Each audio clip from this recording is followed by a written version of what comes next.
What's good, YouTube? Welcome back to our YouTube channel. Today I got a video talking about Emoni Bates. He recently cut his list down to 8 teams. Before I get into that, I just wanted to quickly say sorry if I sound a little weird or there's sniffling or I have to cut out because I start coughing or something like that. Battling a cold, so forgive me for that. But like I said, Emoni Bates has cut his list down to 8 teams. I think there's really one clear option that I think Emoni Bates will take as far as his future going forward. So I'll just give my thoughts on that. I want to hear your guys' thoughts on his top 8. Where do you think he's going and what do you think would be the best route for him to go? Leave those thoughts down in the comment section below. With that being said, let's get into the video. So Emoni Bates has cut his list down to 8 teams. Originally, somewhere probably around his sophomore year, he had committed to Michigan State. And here in the last few months, I believe it was start of May, somewhere around there, he decommitted from Michigan State. And everyone thought that that was a kind of a move to set himself up for a pro move after high school. Originally, when he committed to Michigan State, I don't think too many people actually believed that he would end up going there.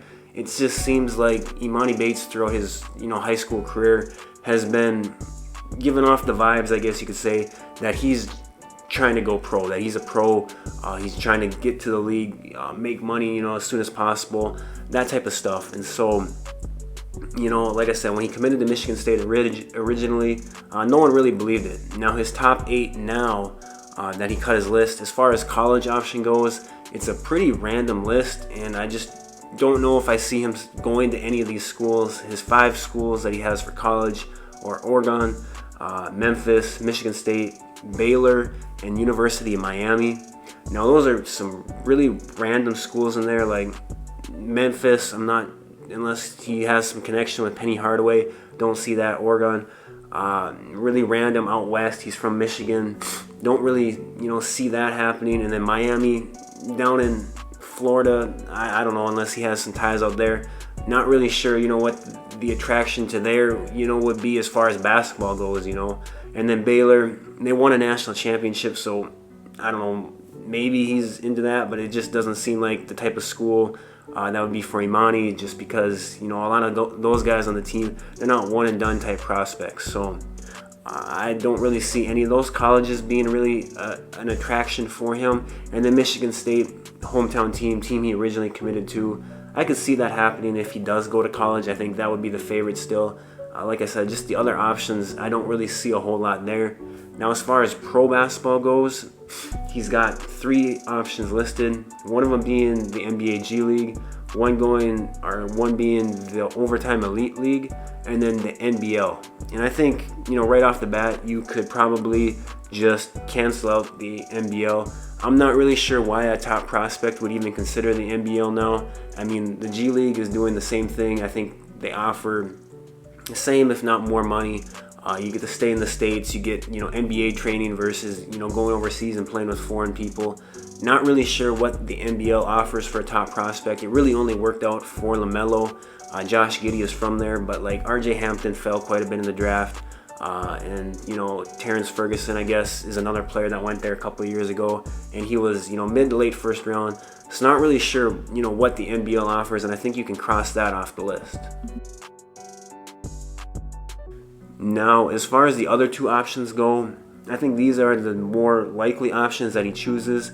Starting with the Overtime Elite League, I'm not too familiar with it and how its rules, structure is set up. I know it's for high school players, and like outside of that, I'm not too familiar with it. I haven't looked a ton into it, and so I'm not sure if it's just for high school. Do they plan on keeping guys past a year, to get them draft eligible? I'm not sure. I should really look into that more. But I could see that being something he would do for his senior year. Because like I said, Emoni seems like the type that just, wants to get paid for his talents. He's trying to get to the league. He's trying to make money.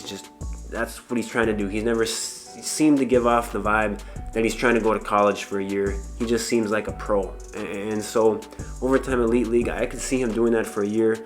Not sure if they would try to lock him up for like 2 years and keep him till he's draft eligible, because if that's the case, then I'm not sure if I would go with that. I'd probably just go with the G League. You get NBA training, you get to play against NBA type players in the G League, former NBA players that will be in the league someday. former All-Americans, things like that. And so the Overtime Elite League, it's still young. I'm still not, like I said, too familiar with it. We'll see how it works out for some of the guys in it and how serious, they get taken. But someone like Emoni, why risk, going to a league like that and jeopardizing your draft stock? You've been the #1 pick, since you've entered high school. Why, take a chance, go to a league that, maybe doesn't work out, doesn't, showcase your talents, is seen as a flop, anything like that. Why, jeopardize your status as a #1 pick? I don't really see that. And so I could see him, finish out his high school career at, the prep school that he's at, that his dad created for him or whatever, doing that, and then heading to the G League. I think that's probably the most likely option for Emoni. But like I said, if he does decide to go to college, I could see Michigan State being the school. The other schools are just a little too random for me. Not sure what they really offer for him. And just like I said, yeah, they're random. Michigan State or the G League would be my bet. But I guess he probably can't count out the Overtime Elite League. So those are my thoughts on Emoni Bates and his final 8 schools, or I guess you could say options that he has going into, I guess, this next year and the year after for his, year after high school or whatever, before he gets into the draft. Leave your thoughts down in the comment section below. Let me know what you think of, his options. Where do you think he'll end up? What do you think would be the best route for him? Do you think he's a pro, right away, or that's his mindset? Would you like to see him in the college game? Leave those thoughts down in the comment section below.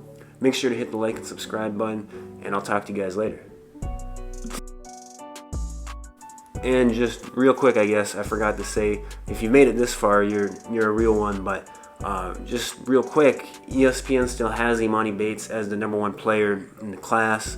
24/7 Sports actually has bumped Emoni Bates down to #2 in the class, behind Jalen Duren.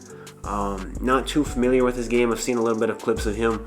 He looks nice, but is he really a better, prospect than Emoni? I'm not sure. I was gonna make a video talking about Emoni Bates anyway, and his, potential, or how his stock has, fluctuated over the years. But leave your thoughts down in the comment section too on that as well. I'd like to hear what you guys have to say. Do you think that Emoni still is the #1 player in the class? Do you think, Jalen is, a better prospect? I just think that's kind of interesting, considering, coming, into high school, Emoni was, the #1 prospect, ever since like LeBron or whatever. So leave your thoughts down in the comment section below on that also. That's just really random. But yeah, leave those thoughts as well. Maybe I'll make a full video on that. But like I said, leave your thoughts, hit the like and subscribe button, and I'll talk to you guys later.